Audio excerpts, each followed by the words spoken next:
이런 이야기를 들어보셨습니까?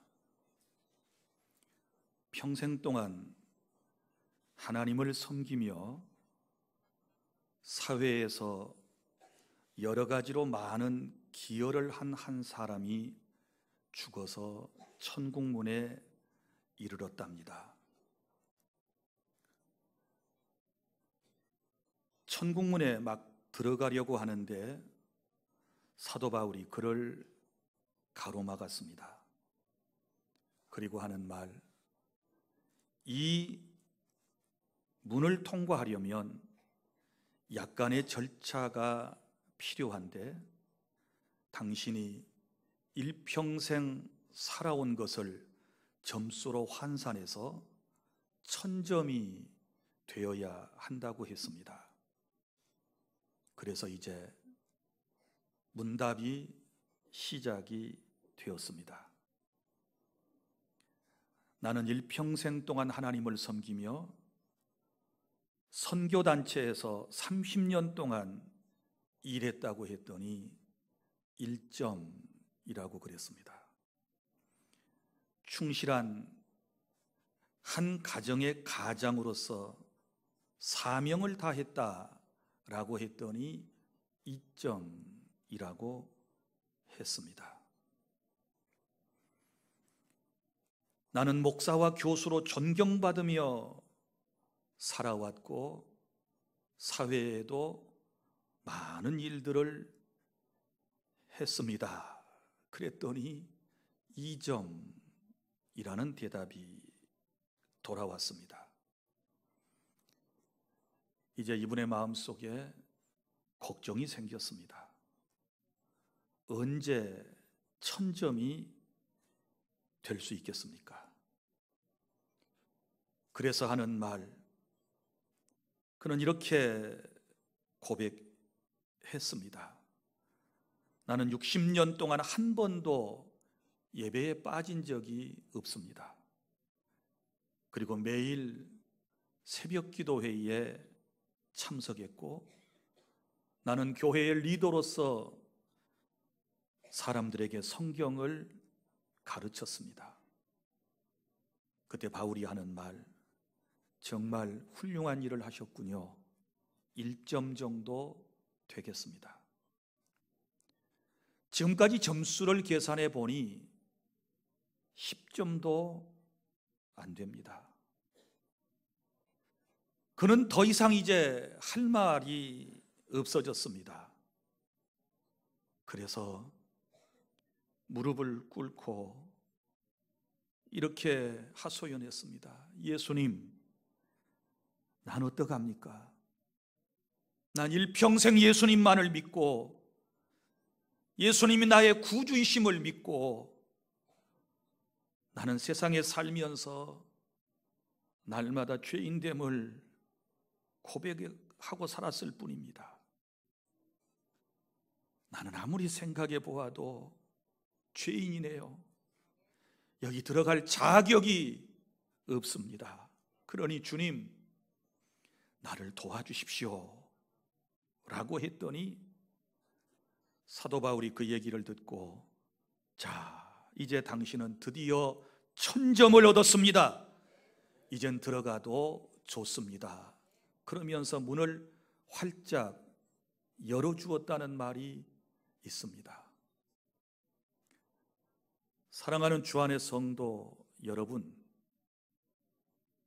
어떤 사람이 천국에 들어갈 수 있을 거라고 생각하십니까? 나름대로 신앙생활 열심히 하고 신앙의 연조는 깊어가고 교회 안에서 이 일 저 일을 감당하고 사회에 가서 선한 일을 많이 하면 그 대가로 천국에 들어갈 수 있을까요? 여러분, 그거 가지고 안 됩니다. 가장 중요한 것은 내가 힘써도 애써도 노력해도 발버둥을 쳐도 우리는 천국에 들어갈 수 없습니다. 단지 오늘 여러분 결론부터 말씀을 드린다면 예수님을 잘 알고 그 예수님을 나의 구주로 영접하고 나 자신이 죄인됨을 고백하며 주 안에 살 때 구원의 은총이 우리에게 임하게 된다는 사실을 믿으시기를 바랍니다. 그래서 제가 10월 한 달 동안 다른 설교보다도 예수님에 대하여 여러분에게 말씀을 드리겠다고 했습니다. 다른 거 다 몰라도 예수님은 제대로 알아야 하는 것이고, 다른 건 다 몰라도 어떻게 믿어야 구원받고 하나님의 자녀가 되고 하나님께 영광을 돌려드릴 수 있는지에 대해서는 우리가 성경적 지식을 갖고 그 사실을 확실하게 믿는 믿음을 가져야 될 줄 믿습니다. 그래서 오늘은 사복음서에 나타난 예수님을 여러분들에게 소개해 드리겠습니다. 마태, 마가, 누가, 요한복음 이 사복음을 통해서 하나님께서는 예수님이 누구이신가를 우리에게 분명하게 가르쳐 주셨고, 이미 예수님을 만났던 하나님의 사람들이 예수님에 대하여 어떻게 소개하고 있는지를 우리는 귀담아 들을 필요가 있습니다. 첫째, 마태복음에서는 왕으로 오신 예수님을 소개하고 있습니다. 마태복음을 기록한 사람이 마태입니다. 이 사람의 본명은 레위입니다. 이 사람의 직업은 세무서 직원입니다. 어느 날 세관 앞에 앉았다가 예수님의 부름을 받고 모든 것을 버려두고 예수님을 따르는 제자가 된 사람입니다. 예수님을 만나고 난 이후에 그는 구원을 받고 자기 동족인 유대인들에게 예수님을 전하고 싶었습니다. 예수님이 어떤 분인가에 대하여 정확하게 그들에게 소개를 하고 싶었습니다. 그래서 마태는 유대인을 대상으로 마태복음을 기록한 것입니다. 그래서 유대인들이 쉽게 납득할 수 있고 이해할 수 있는 그런 표현을 써가면서 그들의 눈높이에 맞춰서 예수님이 누구이신가를 소개하는 것입니다. 유대인들은요, 날마다 그때 당시에 누구를 기다리고 삽니까? 메시아, 구세주, 그것도 왕으로 오신다고 약속된 그 구세주를 기다리고 있는 것입니다. 수백 년 동안 그들은 왕으로 오실 메시아를 기다리는 것입니다. 그것도 다윗의 혈통에서 다윗의 자손으로 이 땅에 오실 그 메시아를 기다리는 것입니다. 그래서 마태는 너희들이 그처럼 기다리던, 우리 민족이 그처럼 약속을 따라 기다리던 메시아가 오셨다라고 소개를 하고 있는 것입니다. 그래서 마태복음 1장 1절 아브라함과 다윗의 자손 예수 그리스도의 족보라, 이렇게 말씀을 시작하지 않습니까? 사랑하는 성도 여러분, 우리 예수님은 구약에 약속하신 대로, 예언하신 대로 이 땅에 오셨음을 믿으시기를 바랍니다. 늘 말씀드리지만 우리 인간의 시조이고 모든 인류의 대표자가 되는 아담과 하와가 에덴 동산에서 하나님께서 금하신 선악을 알게 하는 나무의 열매를 따먹는 불순종의 죄를 짓게 되지 않습니까? 그로 인하여 인간 세상에 고통이 왔고 사망이 왕노릇하게 되었다라고 하는 것은 우리가 너무 잘 알고 있지 않습니까?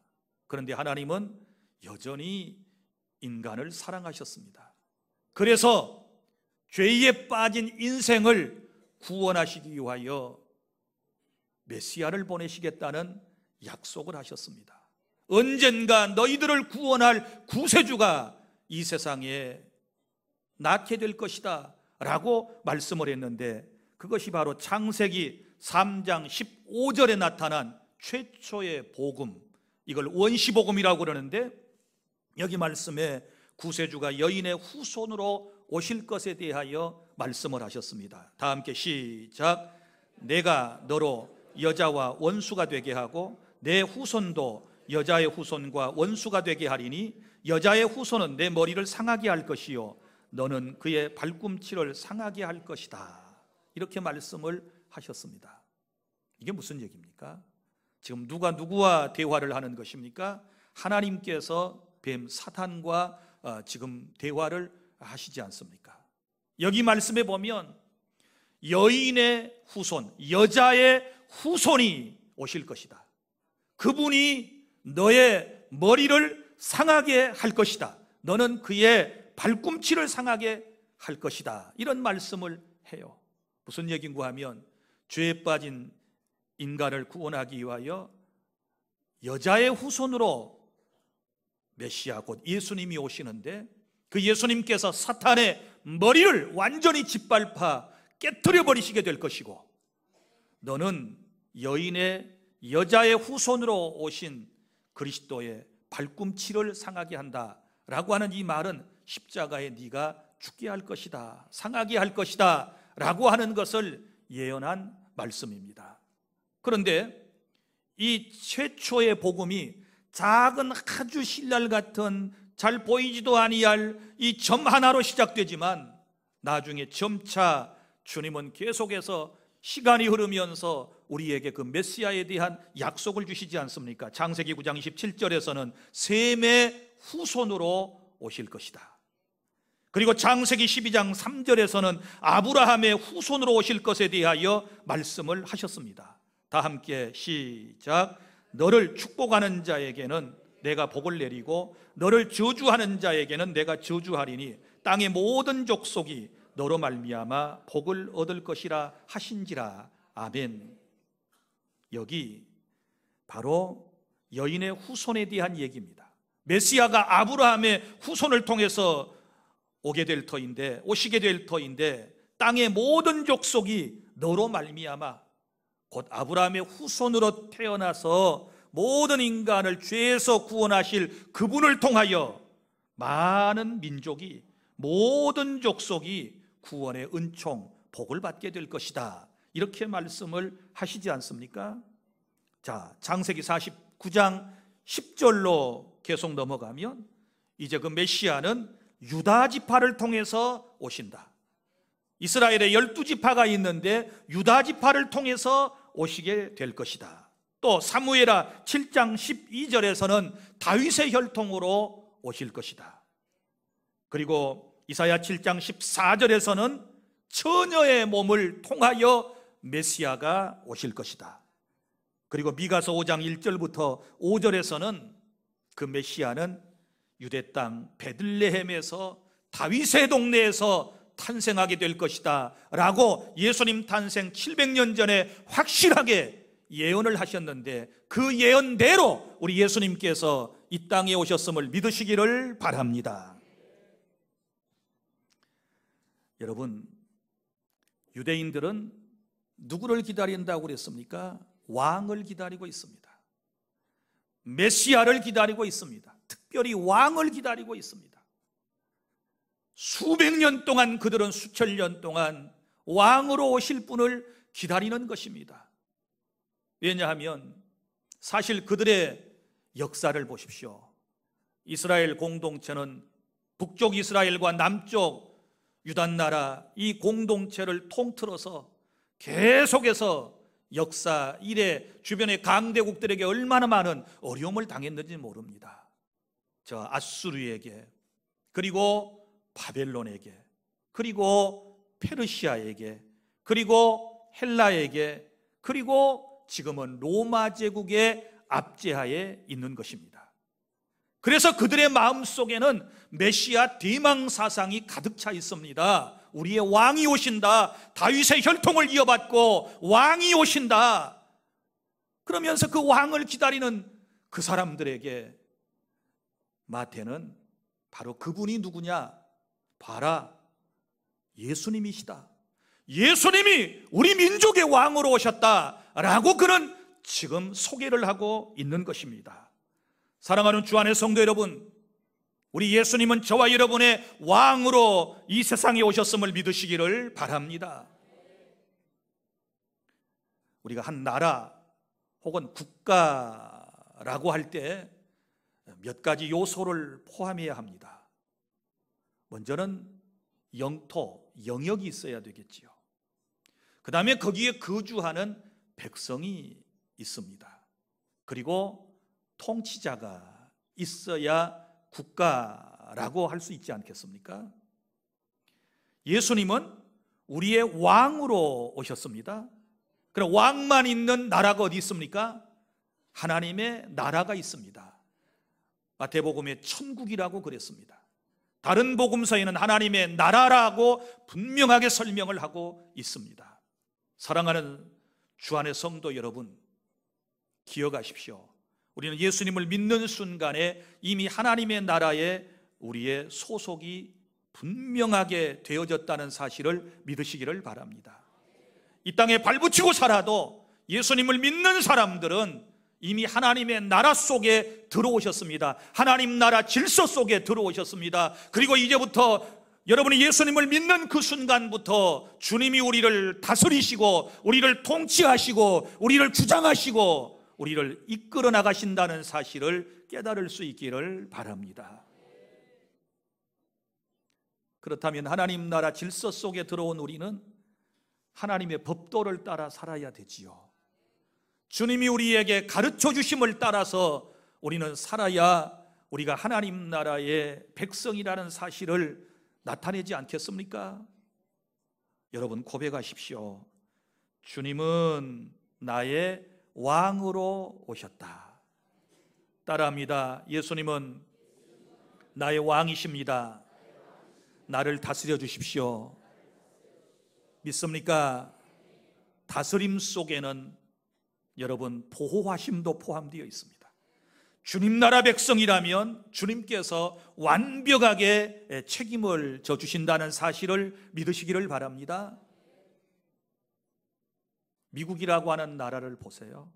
그렇게 큰 나라인데 그 나라의 시민권을 가진 사람이 어떤 나라에 억류를 당했다든지 어떤 지역에 가서 어려움을 당하면 반드시 그 백성을 보호하고 구해내는 원칙을 가지고 있습니다. 한 나라도 그런데 우리가 하나님 나라에 속한 천국 백성이라면, 하나님을 나의 왕으로 섬기고 살아가는 사람들이라면 우리 주님께서 저와 여러분의 삶을 책임져 주시고 보호해 주시고 이끌어 주신다는 사실을 믿으십시오.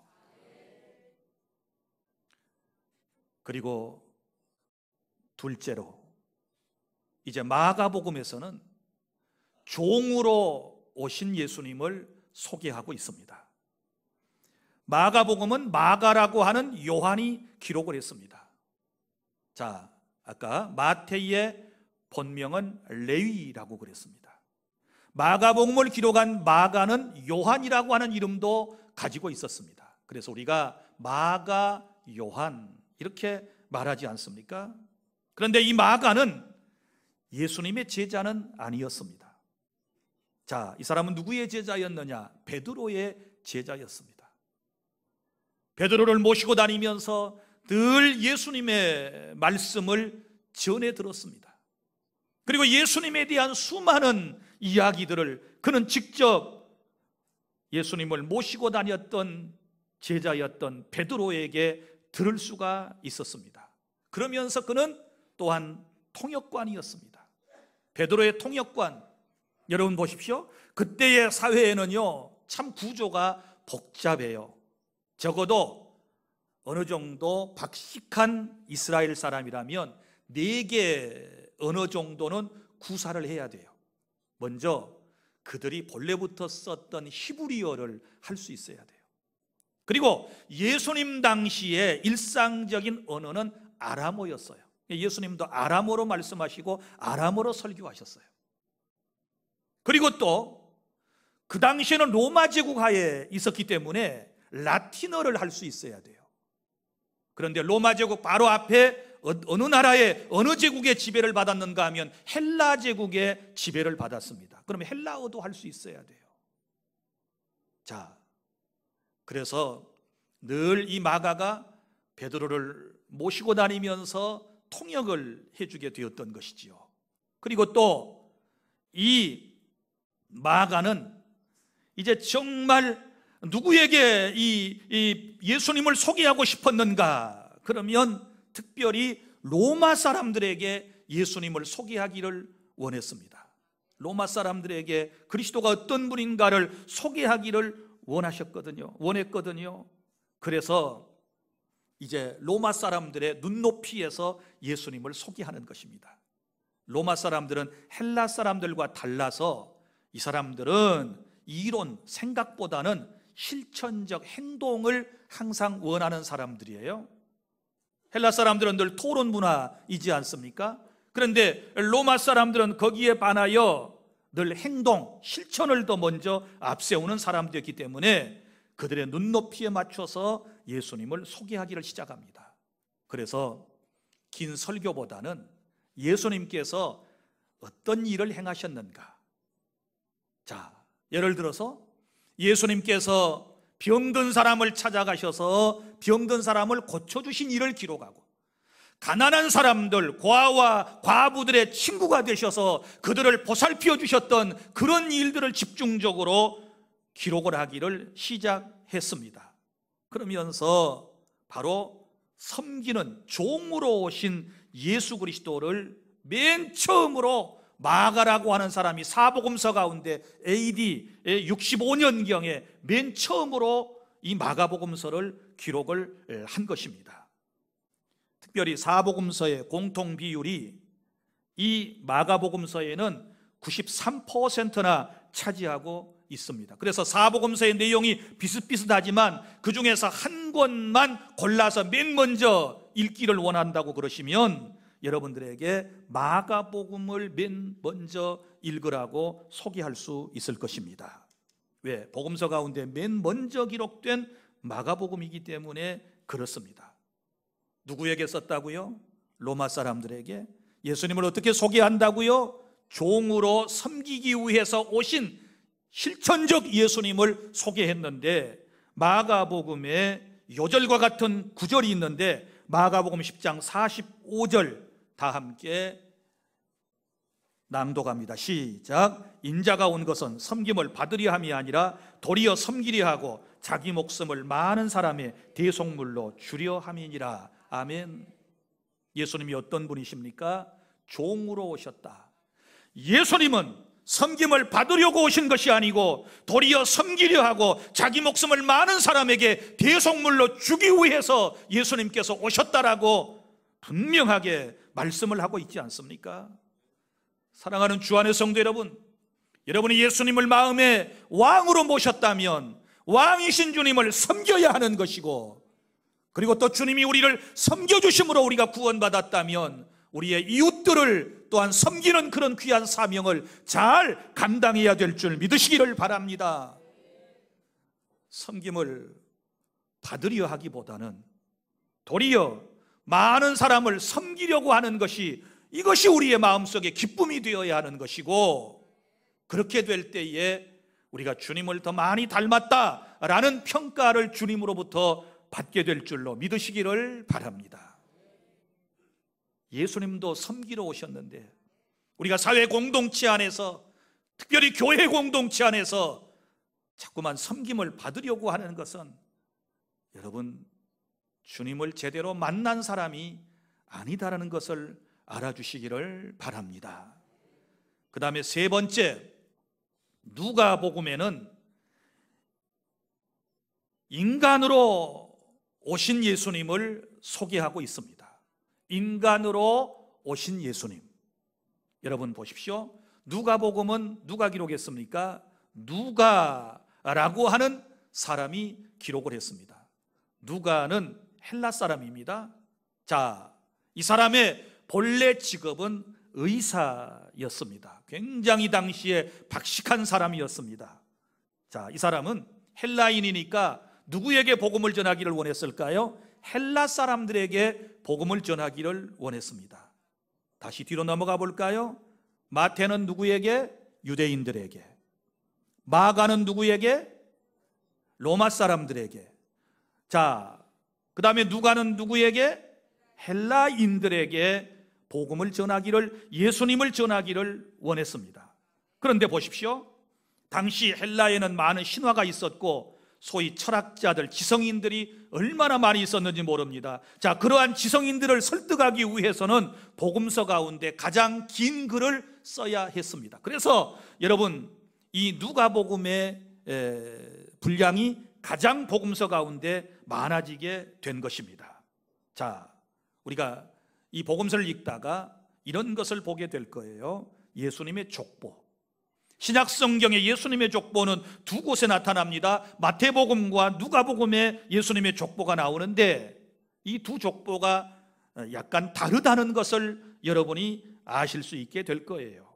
자, 먼저 마태복음에 나오는 족보는 위에서부터 아래로 쭉 내려갑니다. 우리나라 족보하고 비슷한 점이 있습니다. 우리 족보도 시조부터 시작해서 밑으로 쭉 내려가서 결국은 나라고 하는 존재가 있고 그 다음에 내 밑에 또 후손들이 기록되는 것 아니겠습니까? 이것은 유대인식 족보 방식입니다. 그러나 누가복음에는 이게 위로 올라가는 족보입니다. 나 위에는 누구요? 나 이상은 누구요? 나 위에는 누구요? 그 위에는 누구요? 그 위에는 누구요? 하고 쭉 올라가서 아담까지 올라갑니다. 이런 족보의 특징이 있습니다. 왜 헬라 사람들은 이런 족보를 썼을까요? 이 사람들은 늘 의문을 던집니다. 늘 궁금증이 많아요. 내 위는 누굴까? 위는 누굴까? 위는 누굴까? 계속해서 진리를 탐구해 나가는 그런 습성이 여기에 이제 작용이 된 것이지요. 그래서 족보마저도 바로 누가는 헬라인들에게 복음을 전해야 했기 때문에, 복음이신 예수님을 소개해야 했기 때문에 그들의 눈높이에 맞춰서 기록을 했다라고 하는 것입니다. 그리고 누가복음 1장 1절부터 3절의 말씀에는 편지를 쓸 때에도, 이 글을 쓸 때에도 성령 하나님의 지도하심을 받고 성령의 감동을 받아서 사복음서가 다 기록이 되어져 있는데, 여기 보면 글 쓰는 사람이 누구이며, 그리고 쓰게 된 경위가 무엇이며, 그 다음에 쓰는 목적이 무엇인가를 정확하게 밝히면서 인간으로 이 땅에 오신 예수 그리스도가 인류의 구주, 헬라 사람들의 구세주가 된다라고 하는 것을 강조하고 있다라고 하는 사실을 아시기를 바랍니다. 그러면 여러분 보십시오. 하나님의 아들이신 참신이신 예수님께서, 곧 하나님이신 예수님께서 인간의 몸을 입고 참 인간으로서 이 땅에 오신 이유가 무엇일까요? 조금 어려운 말로 표현하면 예수님께서 신성과 인성을 통하여 우리를 구원하시기 위한 계획이 무엇이었을까요? 그건 두 가지 이유 때문에 그런 것입니다. 먼저 완전한 인간으로서 우리의 구주가 되어 이 땅에 오신 목적은, 자, 하나님께서, 그리스도께서 죄인을 대표하기 위해서는 반드시 인간으로 오셔야 했습니다. 자, 아담과 하와는 모든 첫 번째 인류의 대표자입니다. 그 다음에 둘째 아담이신 예수 그리스도도 우리의 대표자가 되십니다. 보십시오, 여러분. 주님은 사람의 몸을 입고 오셨는데 죄가 있으신가요? 무죄하십니다.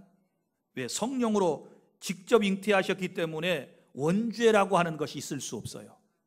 원죄가 없는 인간은 자범죄를 지을 수 없어요. 그래서 무죄하신 예수님, 또한 무죄하신 예수님은 완전하신 예수님이시죠. 구약에서도 사람이 죄를 지으면 임시적인 방편으로 하나님께서 죄인들에게 요구하셨던 게 뭐예요? 짐승을 통한 속죄 사역이었지요. 그래서 임시방편으로 짐승이 인간의 죄를 대신하여 피를 쏟고 죽으면 그 모습을 보고 임시적으로 우리의 죄를 사해 주셨던 거예요. 그러나 이것은 임시적인 방편이라고 그랬습니다. 이건 계속 반복되는 거예요. 그래서 구약에서는 계속해서 반복적으로 피의 제사, 짐승의 제사가 진행될 수밖에 없었던 것입니다. 그러나 우리 하나님께서는 영원한 속죄를 저와 여러분에게 주시기 위하여 하나님이신 예수 그리스도가 사람의 몸을 입고 이 땅에 오셔서 우리의 죄를 대신하여 십자가에서 피를 쏟고 죽으심으로써 완전하게 저와 여러분의 모든 죄를 다 해결해 주셨다는 사실을 믿으시기를 바랍니다. 그래서 예수님은 사람으로, 인간으로 오신 거예요. 두 번째 이유는 예수님께서 완전한 사람이시지만 완전한 신, 곧 하나님이시라고 그랬지 않았습니까? 그 이유는 어디에 있습니까? 여러분, 사람은 절대 사람을 구원할 능력이 없어요. 하나님의 능력 아니면 절대로 인생은 구원받을 길이 없어요. 그래서 예수님은 하나님으로 이 세상에 오셔야 한 거예요. 그래서 예수님께서 하늘의 보좌를 버리시고 라고 하는 말은 그가 낮아지심을, 이 땅에 오심을 표현한 것뿐이지 하늘에서 오실 때 신성을 포기하고 인성만 가지고 오셨다는 얘기가 아니에요. 사람의 몸을 입으셨지만 여전히 예수님은 완전하신 하나님이시라는 사실을 믿으시기를 바랍니다. 그래야 우리를 완벽하게 죄에서부터 구원하실 수 있으시기 때문이셨습니다. 깨달을 수 있기를 바랍니다. 이 인간으로 오신 예수님은 완벽한 존재였고 역사적 예수였다는 사실을 우리가 알아야 합니다. 신화적 인물이 아니라는 것을 여러분이 기억해 주시기를 바랍니다. 그래서 누가는 그 사실을 명확하게 하기 위해서 역사 속에 인간 세상에 오신 그 예수님을 소개하기 위해서 누가복음 2장 1절부터 7절에 이렇게 기록을 했습니다. 자, 누가복음 2장 1절부터 7절까지 말씀을 또박또박 읽도록 하겠습니다. 여기 보면 그때 당시에 여러분 상황이 나옵니다. 어느 나라였는가, 어느 시대였는가, 통치자는 누구였는가, 동네는 어떤 동네였던가, 그때 사람의 이름은 누구인가를 정확하게 기록을 할 필요가 있었던 것이죠. 왜냐하면 그 헬라인들을 설득하기 위해서. 인간으로 오신 역사적 예수에 대한 말씀, 자 1절부터 7절까지 시작. 그때에 가이사 아구스토가 영을 내려 천하로 다 호적하라 하였으니 이 호적은 구레노가 수리아 총독이 되었을 때 처음 한 것이라. 모든 사람이 호적하려 각각 고향으로 돌아가며 요셉도 다윗의 집 족속이므로 갈릴리 나사렛 동네에서 유대를 향하여 베들레헴이라 하는 다윗의 동네로 그 약혼한 마리아와 함께 호적하러 올라가니 마리아가 이미 잉태하였더라. 거기 있을 그때 해산할 날이 차서 첫 아들을 낳아 강보에 싸서 구유에 누였으니 이는 여관에 있을 곳이 없음이로라. 아멘. 내가 믿는 예수님은 인간으로 오신 실존 역사적 인물이시고 나의 구주가 되신다는 사실을 믿으시기를 바랍니다. 넷째, 이제 요한복음에서는 하나님의 아들이신 예수님을 소개하고 있습니다. 요한복음을 기록한 사람은 요한이라고 하는 예수님의 제자입니다. 그는 어부 출신이었습니다. 자, 이 사람은 요한복음을 기록한 목적이 있었습니다. 헬라 시대의 모든 사람들에게 예수님을 소개하기를 원했습니다. 그리고 이미 기록된 공관복음서, 마태, 마가, 누가 복음까지를 공관복음이라고 그러는데 한문의 뜻은 뭐냐 그러면 공통된 관점에서 보고 기록한 복음서다, 그 뜻이에요. 그러니까 이 마태, 마가, 누가 복음은 내용들이 어때요? 비슷비슷한 관점들이 있지 않습니까? 그래서 맨 먼저 마가복음 기록되었고 누가복음 기록되었고 마태복음이 기록된 이후에 거기에서 빠진 것들을 성령 하나님의 감동하심에 따라서 그동안의 이 복음서들은 예수님의 갈릴리 사역을 중심으로 해서 예수님에 대한 사역들을 기록했었는데 이제는 예루살렘을 중심으로 한 사역들을 기록하기 위해서 요한복음을 썼던 것입니다. 그래서 여러분, 이 복음서의 내용을 보면, 요한복음의 내용을 보면 신학적입니다. 헬레니즘 문화권의 사람들에게 예수님의 신성과 인성에 대해서 설명을 하는 것입니다. 특별히 하나님의 아들이신 예수 그리스도, 곧 하나님의 아들은 누구이십니까? 하나님이시지요. 자, 큰 암소가 새끼를 낳습니다. 송아지라고 부르죠. 짐승이죠. 소는 짐승이라고 그럽니다. 동물입니다. 짐승이 짐승을 낳으면 반드시 짐승일 것입니다. 사람이 사람을 낳으면 뭐예요? 사람입니다.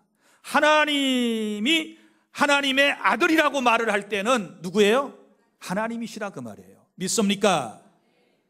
그러면서 하나님의 아들이 확실하다라고 하는 것을 증거하기 위해서 요한복음의 7가지 예수님이 행하셨던 이적들을 기록해 놓았습니다. 그 첫 번째가 뭐예요? 갈릴리 가나 혼인잔치에서 물이 변하여 포도주가 되게 한 일이라든지, 이런 여러 가지 일들, 중요한 것 7가지 이적들을 기록하면서 하나님이 아니면, 신이 아니면 이런 일을 어떻게 할 수 있겠어요? 이러면서 복음을 전하는 것입니다.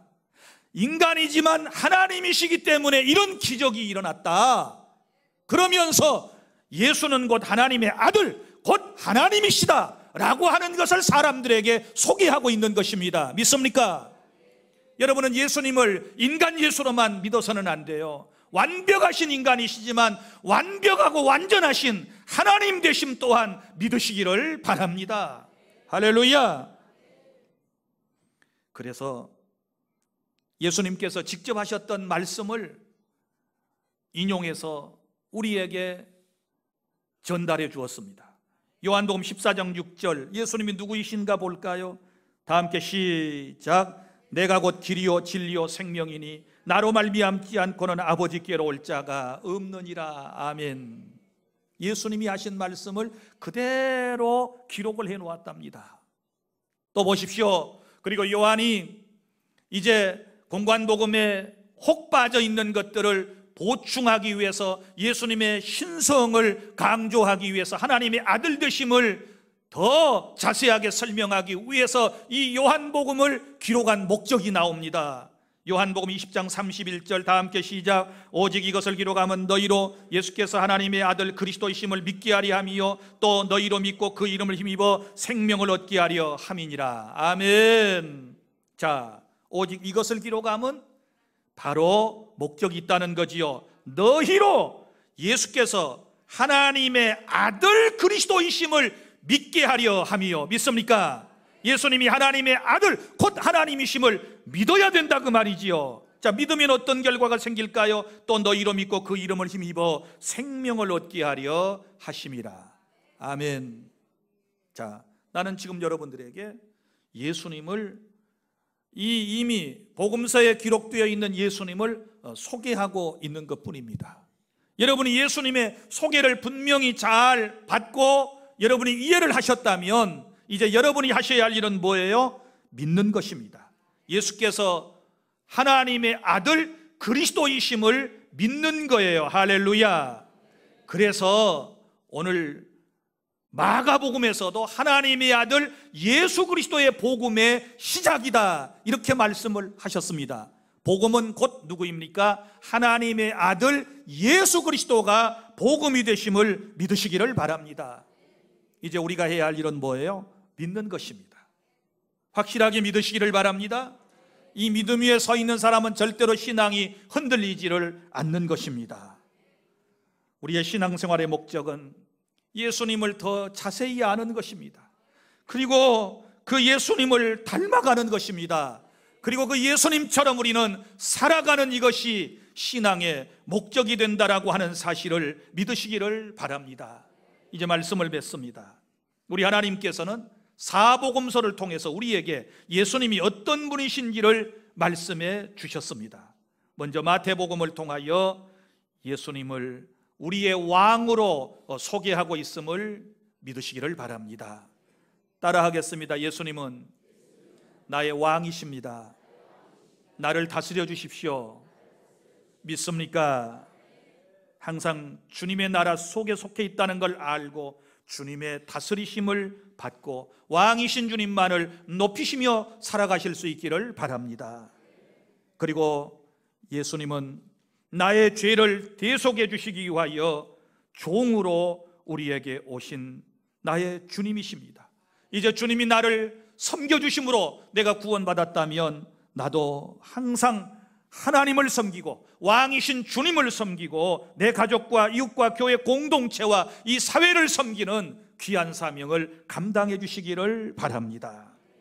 또한 우리 예수님께서 인간으로 우리에게 오셨습니다. 인간으로 오셔야 하는 이유가 뭐라고요? 인간의 죄는 인간이 대속할 수밖에 없기 때문에 사람의 몸을 입고 이 땅에 오신 나의 사랑하는 예수님이 하셨던 일들을 우리는 기억을 해야만 하는 것입니다.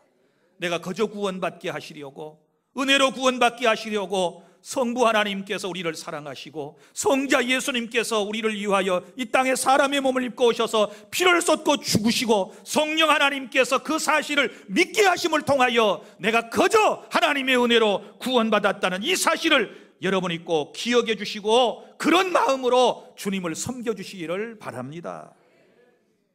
하나님의 아들 곧 하나님으로 우리에게 오셔서 죄에 빠진 나를 구원하시고 날마다 나의 삶을 주장하시는 그분을 섬기며 행복하게 살아가는 우리 구원받은 주 안의 모든 공동체 여러분들이 다 되실 수 있기를 바랍니다.